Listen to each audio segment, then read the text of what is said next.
भारत हिंदू राष्ट्र था, है और फिर से घोषित होकर रहेगा। इसके ऊपर टैक्स ना हो तो 400-500 रुपए का सिलेंडर ना मिल करके 200 रुपए का ही मिला करेगा। आशीर्वाद बना रहे जी बेटा। और पहले भी आप करनाल आए थे। हेलो एवरीवन, आज का टॉपिक है बाबा, राजनीति, पावर और पैसा। तो इस टॉपिक पे हम बात करते हैं, देखते हैं कि हमारे देश में बाबा इतनी जल्दी फेमस कैसे हो जाते हैं, कैसे वो इतनी जल्दी कामयाबी की सीढ़ियां चढ़ जाते हैं। इसी टॉपिक पे आज हम बात करते हैं। तो इसके कई कारण हो सकते हैं। एक तो ये कि हमारे देश के पॉलिटिशियंस के साथ इनके अच्छे संबंध, और इन्हीं संबंधों का फायदा उठाते हुए वो आगे बढ़ जाते हैं और फेमस हो जाते हैं। आजकल एक बाबा काफी चर्चाओं में है जिनका नाम बाबा बागेश्वर है, और इनका असली नाम धीरेंद्र शास्त्री है। ये हनुमान कथाएं कहते हैं। इन्होंने बिहार में हाल ही में अपने भक्तों से अपील की कि भारत को हिंदू राष्ट्र बनाएं, जैसा कि आप इस वीडियो में देख सकते हैं। पहले बिहार की आबादी लगभग 13 करोड़ है।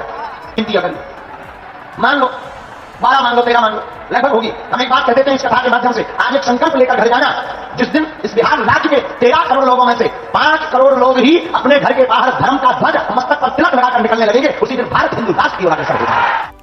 वहां के सीएम नीतीश कुमार ने बाबा की अपील का कड़ा विरोध किया, जबकि बीजेपी, जो कि हिंदुत्व के एजेंडे पर काम करती है, वो इनके कड़े समर्थन में उतर आई। और बीजेपी जानती थी कि कहीं ना कहीं इलेक्शन में इस बात का उन्हें फायदा होगा, क्योंकि धीरेंद्र शास्त्री एक हिंदू कम्युनिटी से आए हुए हैं और हिंदुओं के बाबा हैं, तो वो इस चीज का फायदा उठाने के लिए उन्होंने सपोर्ट किया। तो लेकिन एक बात और है, जब धीरेंद्र शास्त्री की सिस्टर की शादी हुई थी, उस समय ये बहुत ही बदहाली की जीवन जी रहे थे, बहुत तंगी में थे। तो इनकी किसी ने मदद नहीं की। इनके एक फ्रेंड हुआ करते थे जो कि मुस्लिम थे। इन्होंने इनके सिस्टर की शादी में 20,000 रुपए देकर इनकी हेल्प की। तो इससे साफ पता चलता है कि जब इन लोगों को जरूरत होती है तो ये धर्म नहीं देखते। जब का प्ले कार्ड तभी खेलते हैं जब इनको अपने गॉडली बिजनेस को आगे बढ़ाना हो।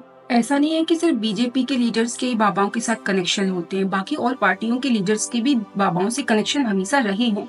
जैसा कि हमने सुना है कि इंदिरा गांधी का भी कनेक्शन एक मथुरा के बड़ी फेमस बाबा हैं जिनका नाम देवराह था, उनके साथ अच्छे कनेक्शन थे, अच्छा तालमेल था। वो अक्सर आश्रम जाया करती थी। और एक कांग्रेस के और नेता भी हैं जिनका नाम पीवी नरसिंह राव है। उनके उस समय के सबसे बदनाम बाबा जिनका नाम चंद्र स्वामी है, उनके साथ अच्छे कनेक्शंस थे। उन्होंने उस समय इंग्लैंड के एक बिजनेसमैन है, उनके साथ फ्रॉड किया था। फिर भी उसके बाद भी पीवी नरसिंह राव ने उनको अपना स्पिरिचुअल एडवाइजर बनाया। तो अब सोशल मीडिया का टाइम है। अब ये बातें ज्यादा निकल के आती हैं और ज्यादा सुनने को मिलती हैं कि बाबाओं का राजनेताओं के साथ संबंध ज्यादा जल्दी से पता चलता है सोशल मीडिया के थ्रू। चलिए जानने की कोशिश करते हैं कि कैसे ये बाबा अपनी गॉडली बिजनेस का विस्तार करते हैं, कैसे इसे फैलाते हैं। तो यहाँ पे हम एक बाबा का उदाहरण लेते हैं जिनका नाम रामदेव है। इनका जन्म हरियाणा के महेंद्रगढ़ में हुआ था और इनके बचपन का नाम रामकिशन यादव था। और ये खेल कूद में काफी अच्छे थे बचपन में। और 1992 में रामदेव बाबा ने संन्यास लिया, और जब इनके योग शिविरों का ब्रॉडकास्ट टीवी पर होने लगा तो ये काफी लोकप्रिय हो गए।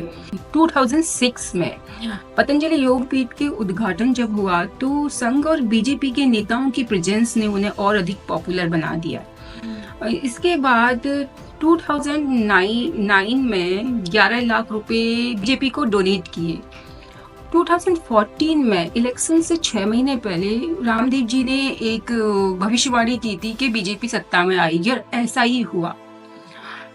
और बीजेपी के सपोर्ट में रामदेव जी ने और पार्टियों के अगेंस्ट कैंपेनिंग की, जिसका फायदा उन्हें निकट भविष्य में होने वाला था, और ऐसा हुआ भी। बीजेपी के सत्ता में आते ही बीजेपी ने उन्हें Z+ सिक्योरिटी हासिल कराई, और उनके जो प्रोडक्ट्स थे, पतंजलि के प्रोडक्ट्स को इंडियन गवर्नमेंट ने अपने वेयर हाउसेज में रखा। और उस पर 22 की मीडिया रिपोर्ट के अनुसार पतंजलि निकट भविष्य में 1 लाख करोड़ का व्यवसाय कर सकती है। ये सब पॉसिबल हुआ राजनीतिक मेल जोल की वजह से, नहीं तो एक बाबा के लिए ये कर पाना बहुत ही मुश्किल था। बाबाओं द्वारा पार्टियों से उठाया गया यह फाइनेंशियल और पॉलिटिकल फायदा केवल बाबा रामदेव तक ही सीमित नहीं, बल्कि इस लिस्ट में और भी कई बाबाओं के नाम आते हैं। जैसे कि आपने सुना होगा एक बाबा जिनका नाम गुरमीत राम रहीम था, जो कि अपने आप को डायरेक्टर, म्यूजिशियन और एक्टर कहते थे, उन्होंने भी उठाया।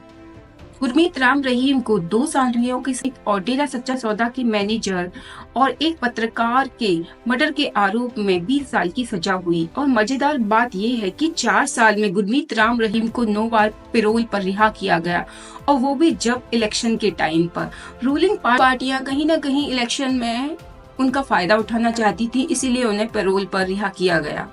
इन बाबाओं पे लोगों के विश्वास का एक कारण आस्था है, और एक और कारण जो कि बहुत अधिक लोगों को प्रेरित करता है वो है इंस्टेंट सॉल्यूशन का आइडिया, जो कि ये बाबा अपने भक्तों को देते हैं, और भक्तों को लगता है कि उनके जीवन के दुख दूर हो जाएंगे, जबकि ऐसा नहीं होता, हमें खुद दूर करने होते हैं। और जैसा कि हमने देखा है, धीरेन्द्र शास्त्री मन को पढ़ने का दावा करते हैं और इंस्टेंट सॉल्यूशन देते हैं अपने भक्तों को, तो भक्तों को लगता है कि उनके जीवन के दुख दूर हो जाएंगे, जबकि ऐसा नहीं होता। अपने जीवन के दुख हमको खुद ही दूर करने पड़ते हैं।